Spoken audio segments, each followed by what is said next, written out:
Welcome to Living La Vita Local Podcast, a retro gaming podcast for some of your retro gaming needs. My name is Faz. And I'm Rich. We are going to be talking about Halo today, but trying not to say the main man of the Halo, or at least I was trying to make it so we'll say at the start, yeah, we're trying not to mention, I can't even say it, Master Chief, because we're going to try and do Halo without Master Chief. Yeah. Although, is that feasible? And is it okay to talk about Halo without Master Chief, considering how much of a video game icon he is? Sure. Yeah, cool. We could do that. Every time I need to say his name, I'm going to say Little Chef. Yeah, Little Chef is like possibly the most interesting conversation we've had for a long time. Was about the Olympic breakfast at Little Chef. I can't remember where we were with that one. R.I.P. What podcast that was, but I was certainly intrigued for that conversation. So you're going to go with Little Chef. That's fine. Yep. I will think of something to call him at some point. Capital H, him. Well, I figured that the reason that I suggested this podcast was that it's probably, I would assume there's many people have had lots and lots of discussions about Halo as a series on podcasts and, various YouTube videos, etc. But how many concentrate or have concentrated on games that don't star the main man, Mr. Chuff? Mr. Chuff. That's what we're going for. Mr. Chuff. Mr. Chuff. Also, I hope that was a rhetorical question, because I genuinely don't have an answer for you. No. So, yeah, and I just thought that I also have a bit of a question around, is Halo, or can Halo be at its very best when Mr. Chuff isn't about? That just sounds like you haven't farted. Yeah. Like, oh, sorry, Mr. Chuff's out. Because I feel like that might be the case maybe in a certain circumstance, but I'm waiting for you to tell me about that. Right. But so we picked two games, or at least I've shoved a game down Rich's throat and said, "Can you play this?" And Rich is obliged. Rich was 4/5 of the way through the campaign and was like, "Yeah, well, yeah." It's only been a year for me to play like 7 hours of it. Yeah. I may as well do the last hour. Yeah. So you've been playing in Halo Reach. Yep. From 2010. Yep. This is on the Little Chef collection. Yeah. I did have it on the Xbox 360 once upon a time. I had a really nice collector's edition of it, actually. Oh, did you? Yeah, with like a diary and all this kind of stuff. And then had that moment of like, this is just taking up space on my shelf. Like, Yeah. it's not like I'm reading this day in, day out. It just looks kind of cool. So yeah, but yeah, this particular one that I'll be talking about is from the collection. Thinking, because we've not really spoken about Halo that much, really. I remember back to when we talk about the Xbox versus PS2 versus GameCube conversation, which I keep on saying at the start of every podcast, it seems, recently. But to see how Xbox was pretty much defined by Halo and Halo 2 in terms of sales, certainly, and also, I guess, review ratings. And, did you, when you played Halo for the first time, did you have that sort of, that this is the best game I've ever played on Xbox sort of feeling, or were you like super fanboy, or no? Not really? My first one was ODST. Okay. And then I played Reach. Yeah. And then went back to the Little Chef No, collection. and here we are. Is it? Oh, really? Those are the two I've played. Oh, shit! All right, okay, fair enough. I've played about 2 hours of Halo 3. Yeah. I played a bit of the Halo 3 multiplayer, because that was with ODST. Yeah.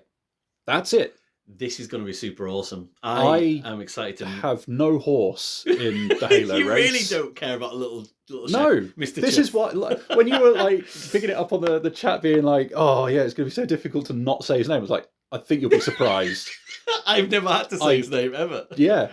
Remember that one time I bought the collection? The only way that I will have to actually say his name is because it's in the name of the collection. Like, that is it. Okay. I have very little Halo experience outside of ODST and Reach. I got the Little Chef collection to get round to playing them, and I just haven't. No. Because Reach is up first. Yeah. In the set. And it's taken me a year to play 7 hours of it. Yeah, fair enough. So, yeah. So saying that then, so you said you had the collector's edition then. So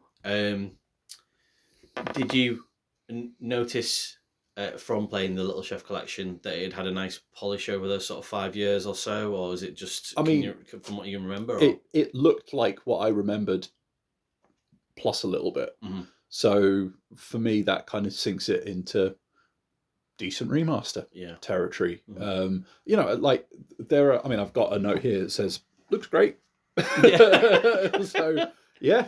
It's really funny because I'm just before you go into your review, like this is probably the Halo I've played the most of, I would say, and certainly played it at the time of release the most of as well, because I had an Xbox 360 at the time. I was at university and I was living with our friend Aaron, and we played a lot of co-op on it, and then I played a lot of multiplayer on this, and that was probably at that time in my life the game that I spent the most time playing multiplayer on. So I even get to the point now where I remember the voiceover of the chap from Halo that does, you know, that tells you what weapons you've got loaded up and stuff on multiplayer.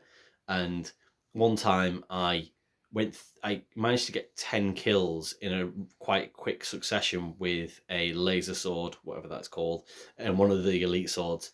And it went slice and dice, and that lives in my memory as a core memory. That like I just remember the moment it happened and how wonderful that felt.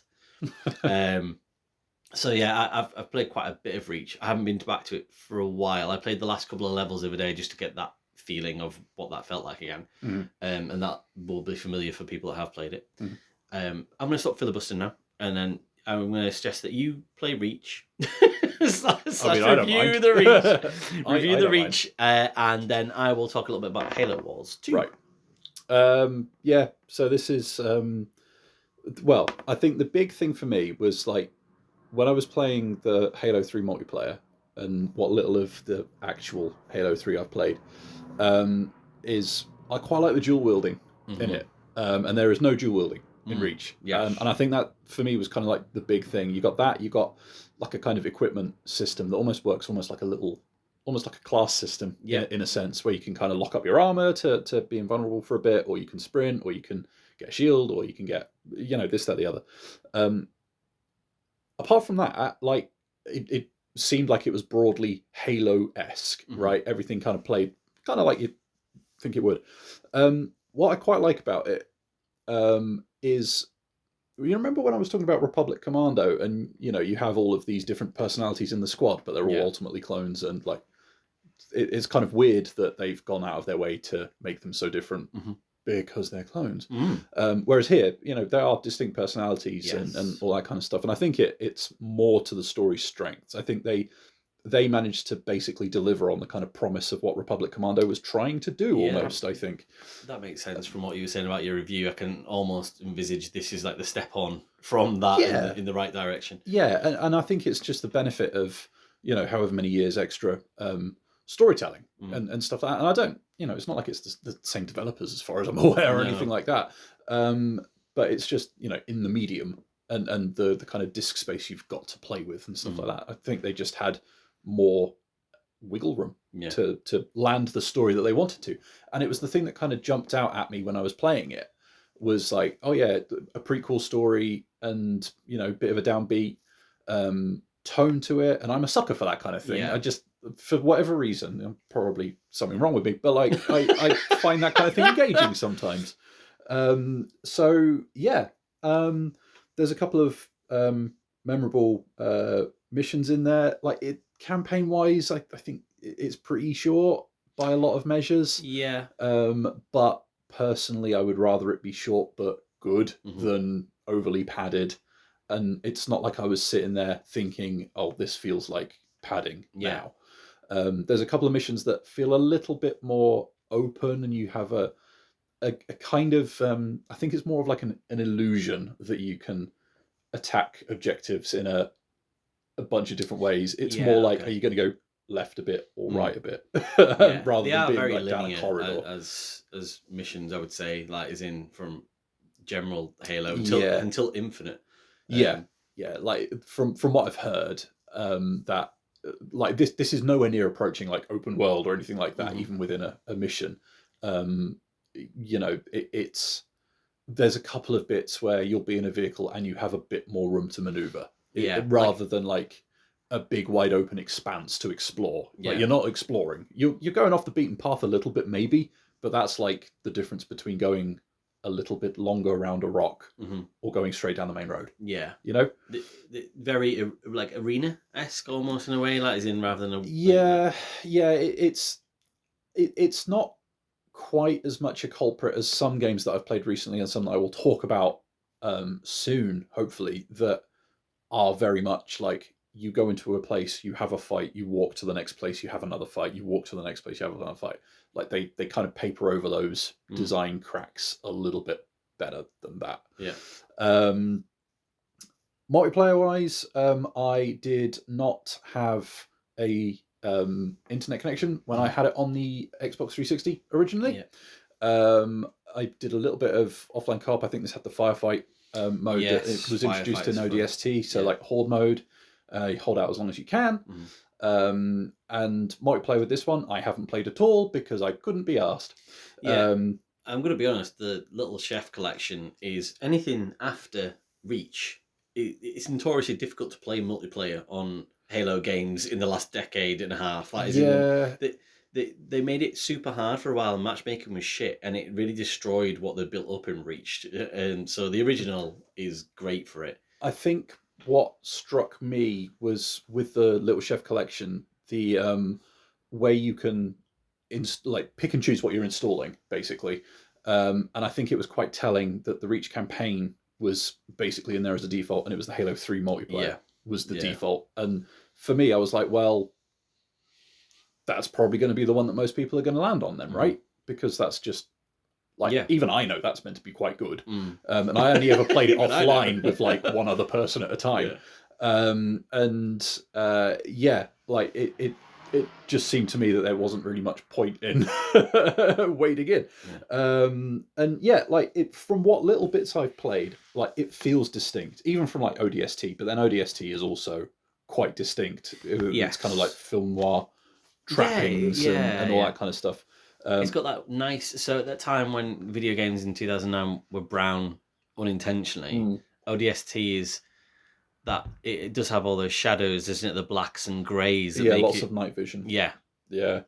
And like I really like the atmosphere that ODST has. And I don't think Reach really has anything like that. I think ODST took some pretty bold swings. Yeah. And I think a lot of the setup of Reach and the kind of bombast that's in it and the hoorah camaraderie, even though we're all on a downward slide and this mission is probably doomed. It feels, humanity is fucked. It feels like a reaction to the kind of more methodical, slower, quieter ODST, and also a bit of a reaction to like Call of Duty's rise, I think. Yeah, maybe. And like Modern Warfare and that lot coming through, and that having a bit more bombast or cinema.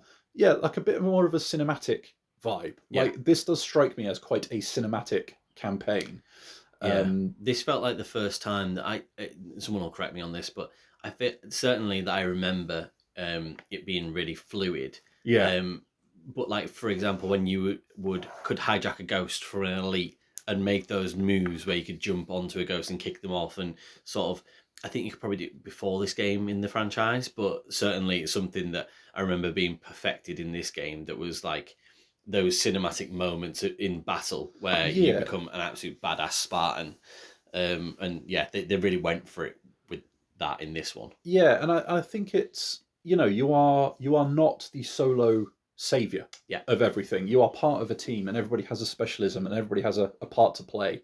And the way that the missions are put together, where they basically pair you up with people, different members of the squad doing different things that play to their strengths, and you're just kind of plugging into that, is kind of clever. And I think it gives it a bit of a chance to spotlight each of their personalities and skill sets in a way that something like Republic Commando wasn't really doing. They were either all there or they weren't there at all. There were a couple of bits within a mission where maybe you are rounding them up and you're with one or two of them at a time. Yeah. Whereas in Reach, they introduce everybody at the same time to start with, and then you are paired up as the story kind of dictates. And it doesn't feel like it's crowbarred in or anything like that. It feels like a kind of natural progression.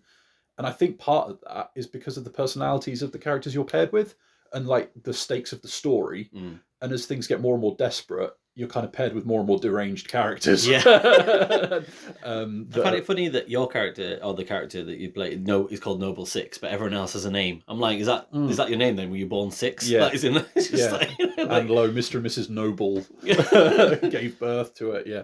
And yeah, like, I think gameplay wise, and I was trying to think of a way to describe this, like, and this is going to sound like I'm damning with faint praise. It's not how it's intended, but it will sound like it. Like, I didn't really note any significant issues. Yeah.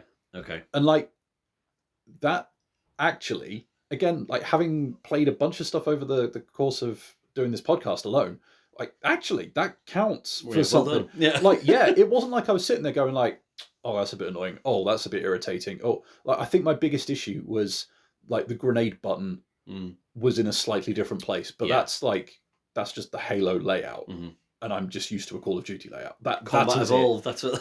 Well, yeah, and like if that's my biggest issue, then the game is probably doing a hell of a lot right. Yeah, like to just make it comfortable to get in, play, and like get engrossed in the story rather than getting hung up on like bugs or weird little design choices or quirks. Like it's smooth, like it's, and like you say, fluid, and like you just hop into it and it's just it's easy to play. It's everybody has a favorite drink, right? Or a favorite meal they like to eat, and it's just easy, it's just easy to drink it, or it's easy to eat it. This is easy to play. And like I had that moment of like, I actually don't have many other notes on this game, because it's just not in a negative way. It's almost just like, this does exactly. It's like, it is funny that you sort of go, how much does a AAA game like this would have been released as? How much does it need to impress me for it to be, that is for me to be blown away? Or do I just need to be having a really, really good time in a 7 to 8 hour story and everything working and and be invested enough? Like it was accessible and like, that's not to say, like, I mean, I don't know about like accessibility options and stuff like that. I'm sure it has plenty, but like for just picking it up, not thinking about it, and just everything seemingly coming naturally, or like I wasn't frustrated by anything playing it and stuff like that. And that I think I'm increasingly thinking that that's probably some of the highest praise that I can give a game. It's just like, I didn't have to think about it. Didn't fuck up, and I didn't have to worry about it. Yeah, like there are plenty of other things where, like, I don't know, you're mashing your way through a horde of enemies, and it's just like, okay, I think I've got RSI now from the melee button, or like, okay, yeah, this is a fun fight, but I know that I'm going to have to sit through 3.5 minutes of grey corridors while I'm getting to the next one. There wasn't really anything like that. It moves at a brisk pace. I think any more would feel like padding, any less would feel like you were getting shortchanged. And I think they managed to tell the story they wanted to tell it well. And yeah, like it's impressive for like it feeling like a baseline, almost, doing all the basic stuff really, really well. Yeah, exactly. And it's just like, I'm kind of struggling to think of a better way of putting it than just like, it's fine. In like a good way. Like, it's fine. And I'm not going to sit here going like, oh, it's the greatest game ever, blah, blah, blah, blah. Like, I'm not invested in the series, evidently, but like, I just wasn't as G'd up by it. And like, I played it back in the day. I liked it. I enjoyed it. I looked back on it fondly. I didn't dread going back in or anything like that. Some of these games that we've played. Podcast, absolutely. I've had some games I'm like, oh God, I've got to go play this again. Yeah, oh no, not that. Or like, I remember it being fun at the time, but I bet going back now is going to be a right slog. Or, those sorts of things where you're just not looking forward to it. Whereas this, I was just like, yeah, that's cool. I'll pop that on for a little bit, like play another half hour, and I know that I can chip away and all this kind of stuff. And that definitely counts for something. That definitely means something. I think if you look with this being Bungie's last Halo game, and then you look at how the series has gone since then, and it went from being the point I was trying to make before about Xbox killer app to PC also ran. Yeah. At this point, it was when Bungie were finishing up. It was like it's not quite the Call of Duty. I mean, you look at the sales of the Xbox 360 games. I think like Reach is like 15th or something. Yeah. But at the time, it was selling. It sold like hotcakes immediately. It was like it was big. But then it wasn't. So it's almost like Halo kind of slotted into, especially when I don't know, Mustard Queef wasn't involved. Then it was like everybody was kind of waiting for him to return, and therefore, when it fell flat on its face with Halo 4, 5, Infinite to some extent. 4 wasn't too bad either, but 5 everyone is widely derided, and we'll get onto that later. To look at how that's gone, for you to say this is fine and I really enjoyed myself and I liked going back to it, and I found myself invested enough in everything that was going on. It actually means a lot compared to the last 15 years of Halo. Yeah, and I can see why, if you are more versed in the wider series and where it might have gone since, I could see why you would look back at something like Reach, and I could see why it would potentially be divisive, because it isn't necessarily like quintessential Halo gameplay. It's pretty flipping close. Yeah. But like, I could also see why you would see it as something of a high point in the series potentially, and it certainly was for me. Yeah. I think it's my favorite Halo game. Whether or not that means it's one, like you said, one of the best video games ever, I probably struggle on that point a little bit. I do think that you say it's an acquired taste almost in a way. Like, and I made it. Remember when you asked about, or at least we alluded to, we were talking about doing the Dark Age, and you saying, no, you really enjoy melee combat and the crunchiness of things and stuff. Like, you can play Halo whichever way you kind of want to get through FPS. It gives you a lot of different tools to do that. Yeah, it's flexible. Yeah, and I think Reach is at the most flexible point when you have got those little different sort of classes and things.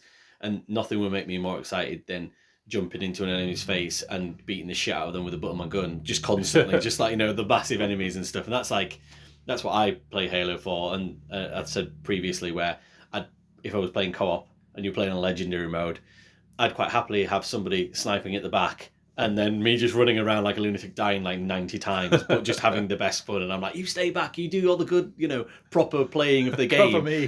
Just being a twat. Like, but it's my twat. So yeah, I think you're right that you could see how.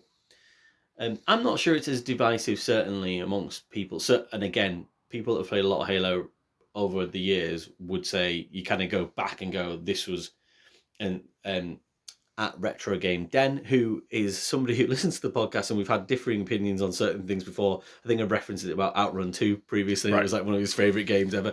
And he sort of said the other day, he was like, oh, this is the last great Halo game. And I said, yeah, you're right. And he was like, oh, we agree. And I'm like, yes, we do. Like, and I'm like, and it's like, okay, good. And it's like, so, because it is the last great Halo game, how great it is as a total video game overall. Yeah. I think you can have a debate about, but certainly from the series point of view, it is up there. And again, we'll come back to that. You made a point about the game and how you quite like the sort of downbeat, downtrodden, everything isn't going to be okay situation. Yeah.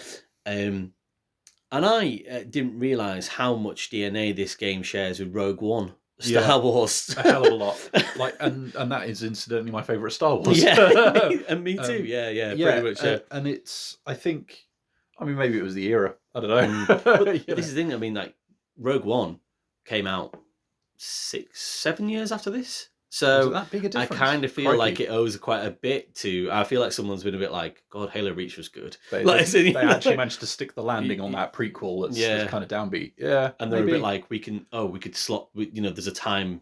There's a time frame we could slot that in there. And don't get me wrong. I'm not saying like they copied them or anything, but I feel like someone's seen that and gone, that's really well written. We can do the same thing, and then made a really well written story themselves.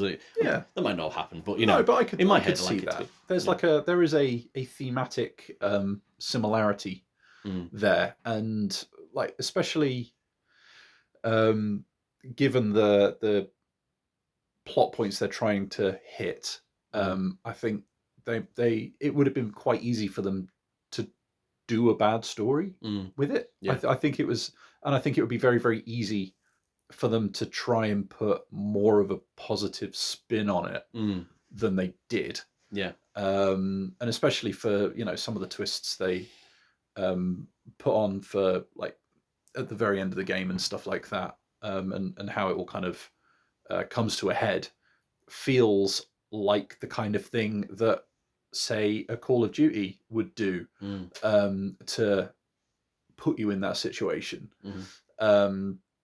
So I think that there's been quite a lot of copied homework every which way in that little period then. But certainly in this case, like, it all hangs together pretty well, I think. Cool. And would you, time allowing, podcast allowing, like, want to go and play more of the bastard sleep the Little Chef collection? Thank you. Yeah, I probably would. But it is not lost on me that I've had it for quite a while now, and I have only just managed to get through the Reach campaign. But yeah, like I got it because it would give me a chance to go to those earlier Halos and actually try and make a concerted effort with like 3 and stuff like that. Because I think, like, in theory, I think we'd get along quite well from what I know. But that said, like, it wasn't terribly long ago when I first rebought my 360. Probably during the pandemic, maybe just before. In fact, it would have just been just before. But I picked up Reach and ODST for that. Went back to Reach and still enjoyed it. Went back to ODST and found it kind of frustrating. Yeah. Okay. So yeah, I'm going to reserve judgment on those ones. Fair enough. Score. Oh man. So I'm tempted to give it an 8, but that feels quite high considering that I didn't bother with the multiplayer at all.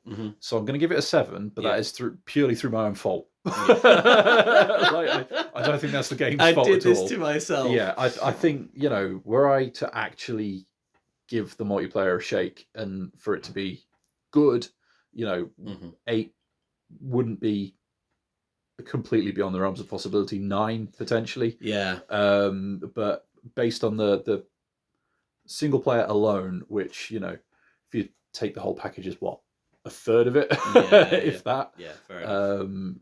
I'll give it a 7. I think that's fair from what you're describing. Like I would be a 9, but like that would be from my memory of 16 years ago, and I've not been back through it in the polished version of the Little Chef collection, and I imagine that it probably hasn't lost that much shine for me. But a lot of that love came from the playing the multiplayer and the playing the co-op as well. Like I don't necessarily have someone sat beside me playing co-op now, and I don't have anybody, and the multiplayer's not really there anymore. That isn't certainly the same guys, so I'm a bit like, well, actually, that'd chalk off a bit of, I don't want to call it nostalgia because it's not nostalgia, but almost like that good feeling and good vibe about the game. It's still a great single person story, and as you said, it does nothing wrong, but you could definitely, I can see how you could knock 2 marks off, drop it down to go, well, actually, what I've had an experience with, that's, Yeah, I think that feels right. From what I have dabbled with over the years, I can only see the multiplayer adding points on rather than taking any away. Yeah. So yeah, I'll play it safe with the 7. Fair enough. We'll come back to Reach and see where it sits in the wider Halo saga when we look at the scores at the end. Halo Wars 2. Do you know much about this? Have you dabbled or anything at all? Or dabbled with Halo Wars. Could I have rented it?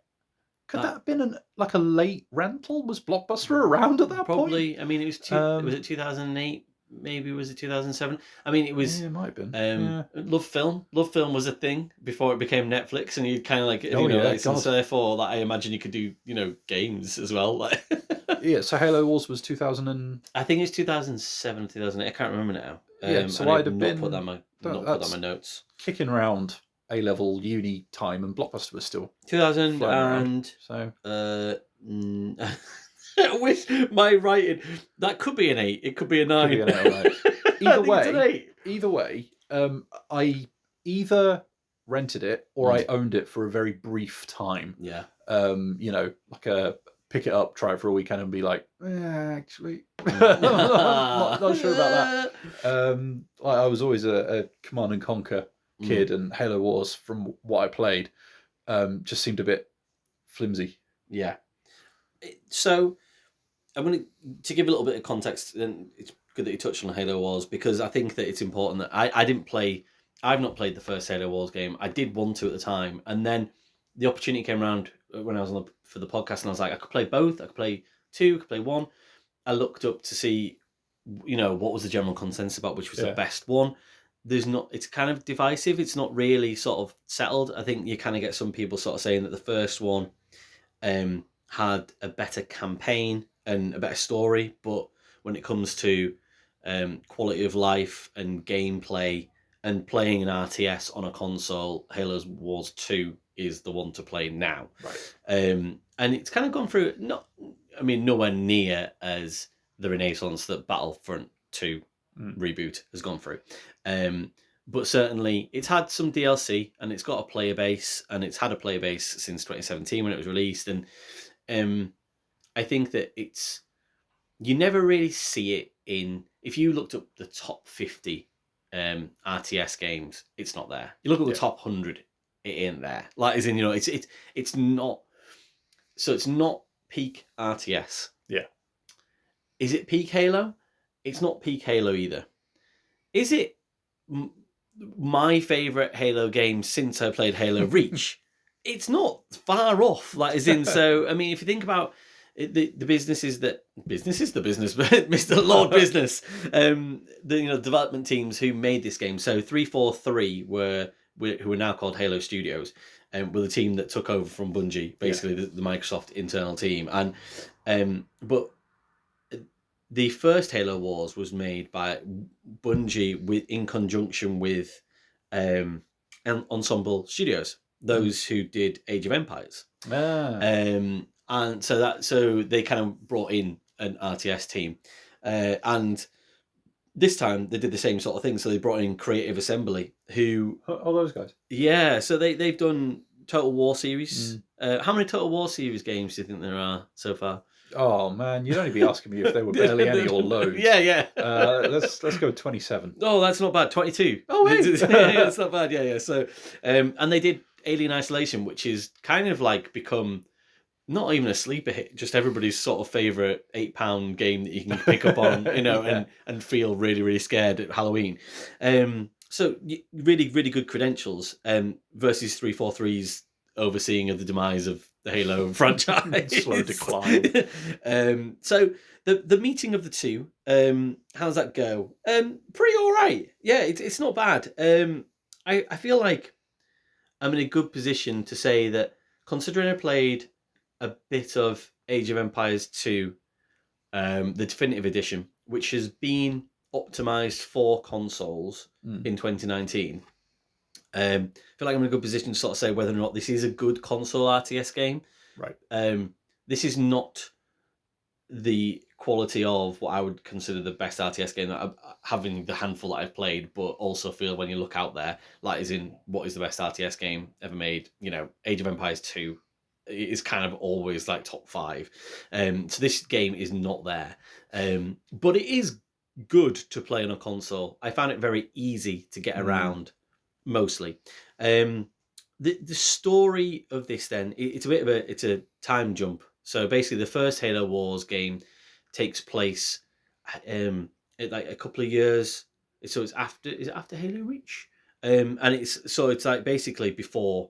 I think it's the very first game actually in the canon timeline, actually. Right. And you're on a ship, and it's being controlled by a captain called James Cutter.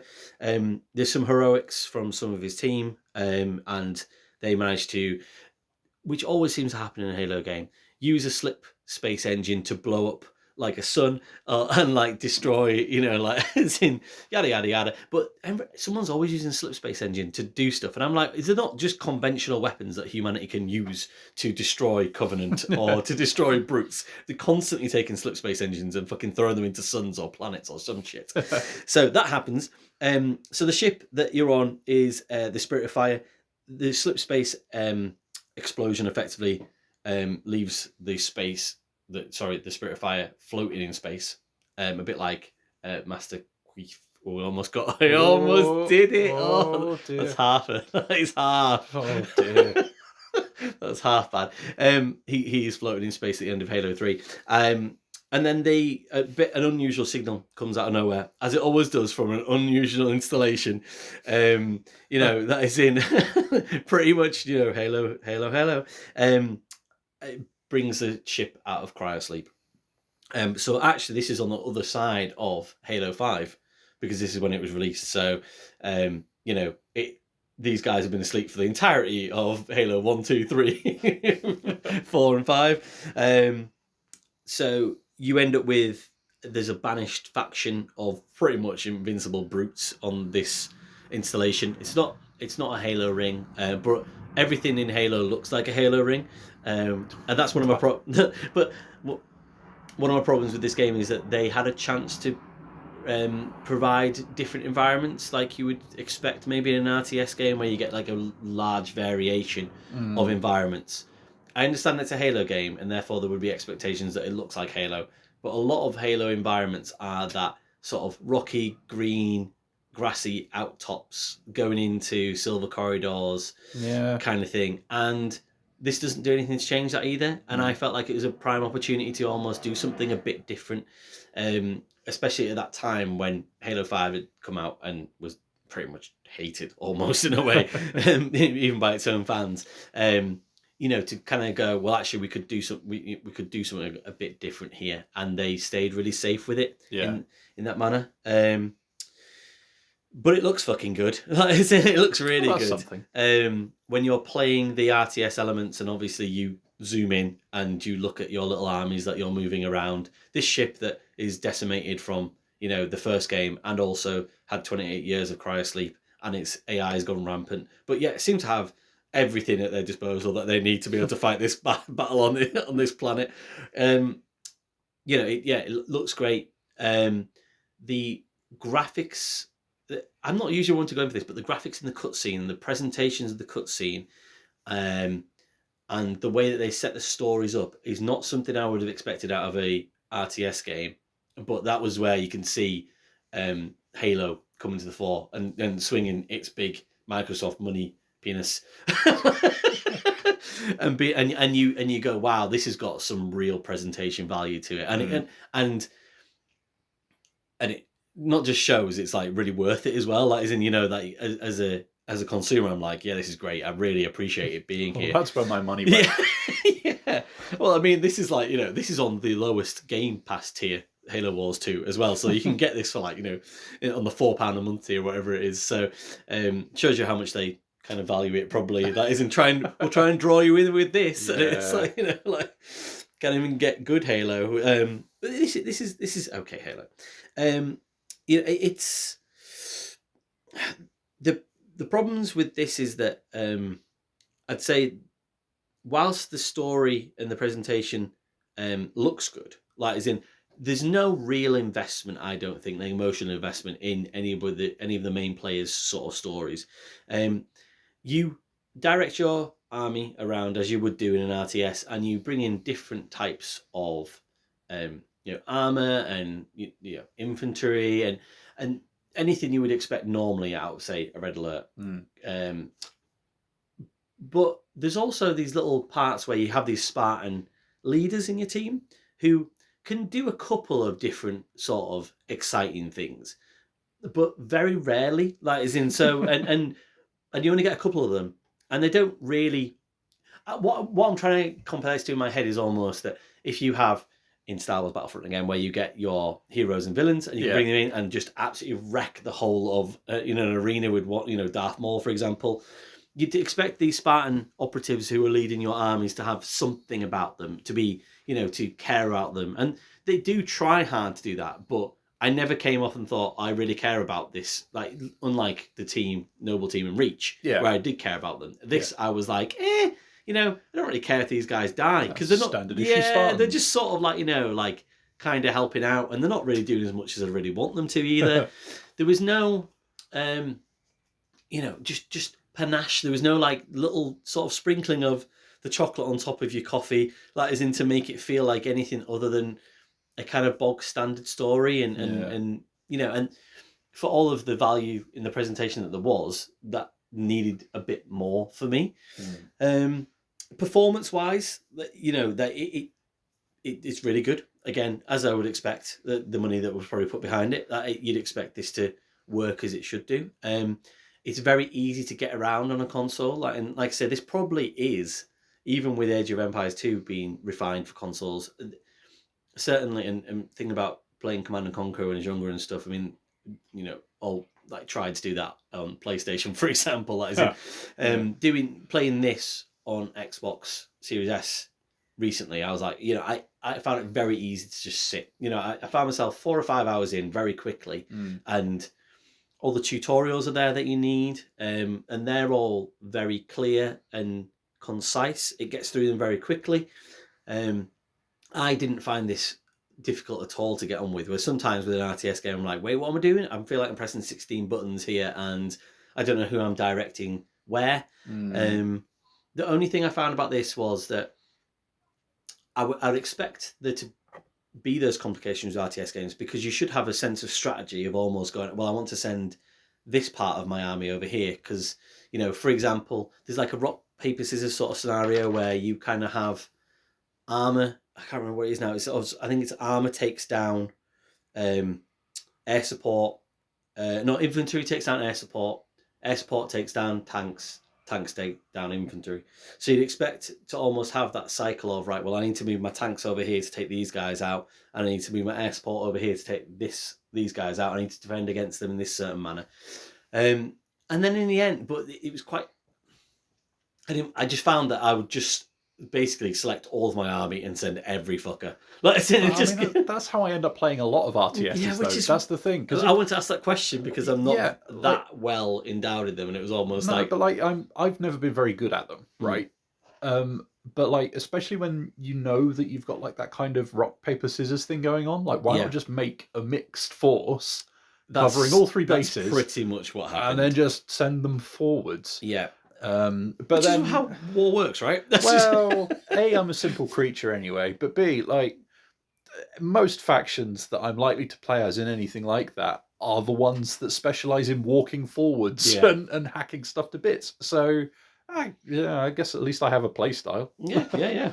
And I think that the mission variety would match that play style, just because there's not much mission variety either. It's okay. I don't really remember doing much different every single time. And like I say, with these Spartans kind of leading the way, it was I think there's 3 or 4 of them. To sort of, they're not doing much. It's just it's fine. Again, you made the point about it. Nothing's broken. And I find myself whiling away. As I said, I think I played about 6 hours of this, quite easily. And never been really that frustrated with it, apart from sometimes. And I think this is just, again, a simple RTS thing. Trying to select people, or trying to select parts of the battlefield, or move people to certain things. Well, it's the main event, isn't it? Yeah. In a real-time strategy game, you need to be able to select stuff. You need to be able to select what you want, when you want, and direct them where they need to go, and they need to be able to find their path to get there without too much hassle. So if it can do those things, it's 2/3 of the way there. Yeah. And I tried to sort of compare this again back to Age of Empires when I was thinking about how much I enjoyed that, and that felt like an absolute 10 out of 10 game to me when I played it. That feels like you're trying to fly an aeroplane. This feels like you're operating a calculator. Right. They're both doing things, but one is literal flight and one is doing some math formula. Yeah. And it's almost it does what it needs to do well. but it's not flying a fucking aeroplane. Do you know what I mean? It's just like it just you know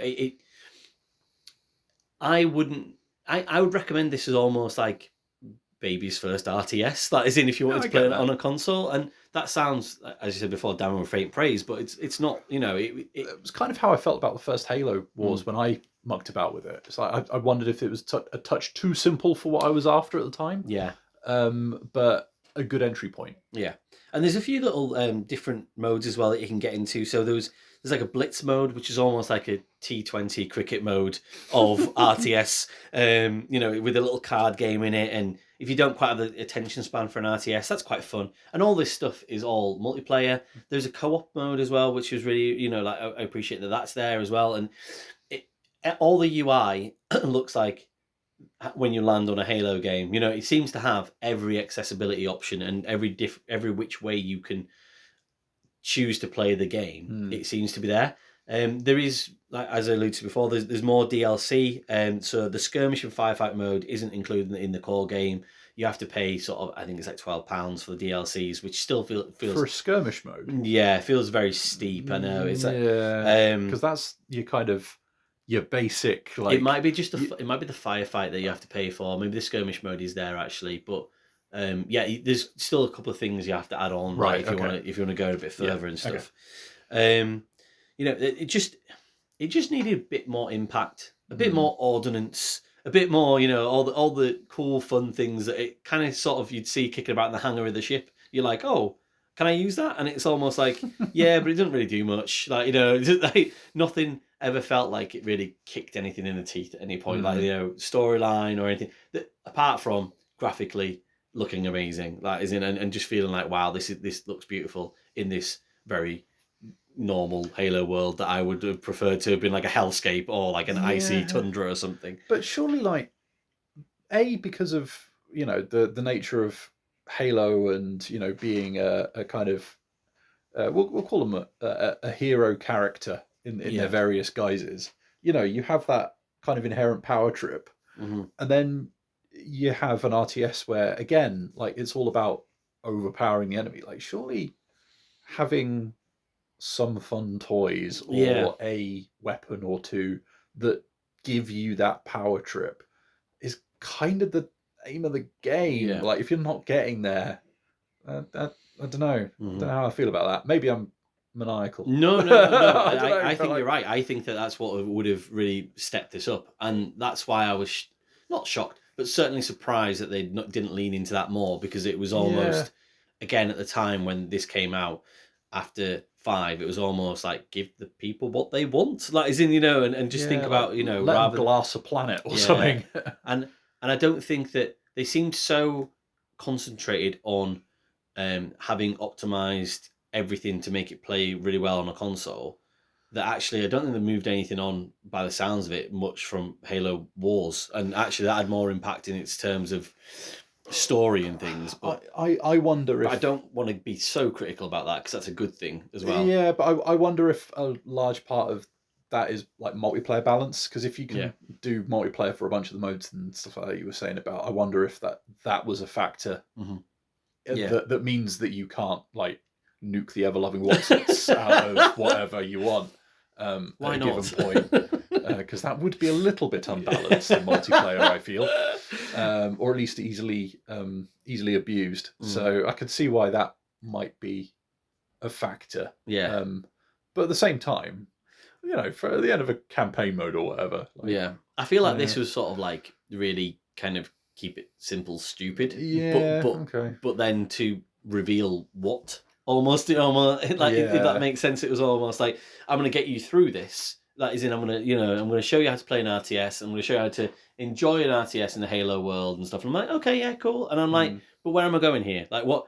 What am I graduating to? Yeah. I think I'm developing a little bit, but the game doesn't feel like it's developing at all. Yeah. So I get that. Yeah. So it's a 5 from me. I think that I wasn't disappointed in it, really. But at the same time, I wasn't like elated by it or, you know, super. It wasn't. I don't think, even with the ease of use of the RTS style on a console, I think I'd probably rather struggle a bit more with a controller and have something a bit more impactful happening to me. Something a bit spicy. Yeah. I get that. So, Halo games ranked. That brings us on to a good point, because I have looked at what I would call the 10. There are more games in this, but there's like Spartan, Firefight, and things like that.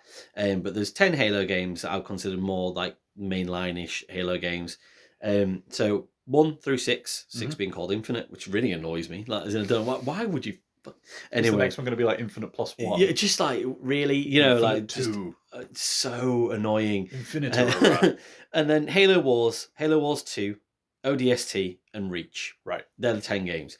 I looked on different websites, some that had this information, basically, just like Googled it. So websites, just for posterity. Games Radar at the time. Something called Dual Shockers. Took them off IMDb. Something called Ranker.com. Something called Space.com. And I was like, what? Surely Space.com is like, NASA have got that, right? No, they're ranking video games over there. So, anyway. And I just took them and I basically scored them on where they were ranked on those websites, and then gave them a point score. So the lower score basically means that they came higher in the list, 1, 2, and 3, for example. So the lower score, the better. Right. Okay. And so these are the 10 best Halo games ranked, as the websites see them. And in at number 10 out of those is Halo Wars 2. Well, there you go. And that's kind of like, felt a bit vindicated about that, almost in a way that was like, yeah, it was all right. And but I still do think that it still might be there or thereabouts. This speaks to all the 343 games. Probably still my favourite that I've played out of all them. Maybe Infinite was a bit better, since Halo Reach. In at number 9, Halo Wars. So, both the RTSs out the window straight away. Then it goes Halo 5 at number 8. Then it goes to Halo 4 at number 7. So no surprises here. I think people are just probably waiting to hear what comes at number 1 and number 2 and number 3, really. But, get the shit out of the way. In at number 6, ODST. As suggested by yourself, maybe, middling. In at number 5 is Halo Infinite. So, the better, or considered the better, of the later games. And then this is where I kind of went for the reason I was talking about this was because I was like, how good do people think Halo Reach is? Does it crack Halo 1, 2, and 3? Is it as good as I remember it being, according to several sort of rankings? So in number 4 is Halo 2. So that was, but I want to say that was kind of brought down by one of the rankings that had it as like the 6th best Halo game, and I was like, say what? Most places had it probably number 3. I was going to say I had it pegged as like one of those ones that's almost universally beloved. I don't know where I've got that impression from. Yeah. And then Halo Reach, kind of like, if you look at where they ranked, did pretty well. So in one ranking, 1st, 4th, 2nd, 4th, 2nd, and then that kind of averaged out as the 3rd best Halo game. Number 1 came out as the 2nd, and Halo 3 came out as the best Halo game. So its rankings were 2nd, 1st, 4th, 1st. So I think that Halo 3 felt like obviously the end of the Buster tweefed. I don't know. I really lost the train of thought on that one.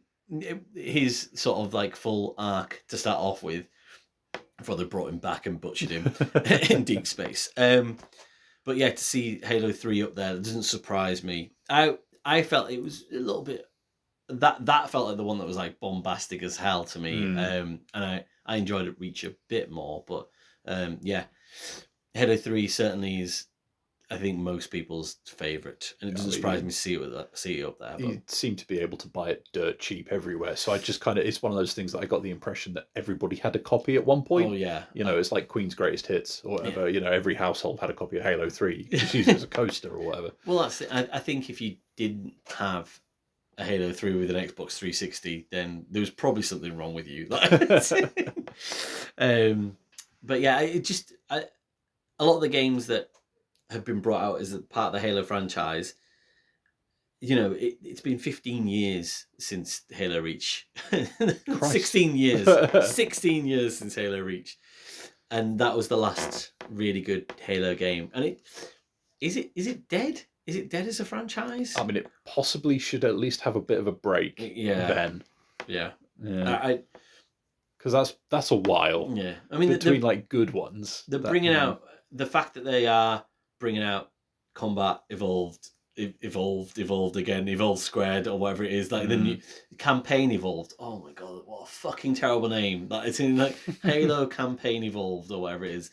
It's out next year, this year. I can't remember now, but that's almost just like, can we get people on PlayStation to play some Halo? Like it's in but to go back to the first game again after it being brought out, is this the third time? Maybe it's been, I guess, given a shine or something. They've done stuff to it. It's a brilliant campaign, brilliant game, but just scraping the barrel massively for what once was their killer app. It just feels really sad. Yeah, it does kind of feel like maybe we should move on. Yeah, I've got no reason to play a new old Halo. I've got the Little Chef collection, and I feel like that does a good enough job with Halo 1. So perhaps they're just trying to go full circle. Yeah. Halo. Nice, good. Yeah, we need to knock this on the head. Yeah, we really do. Yeah, okay. Where's that nuke that we need to finish this off? And on that literal bombshell, thanks very much for listening, guys, and we'll speak to you again soon. Cheers.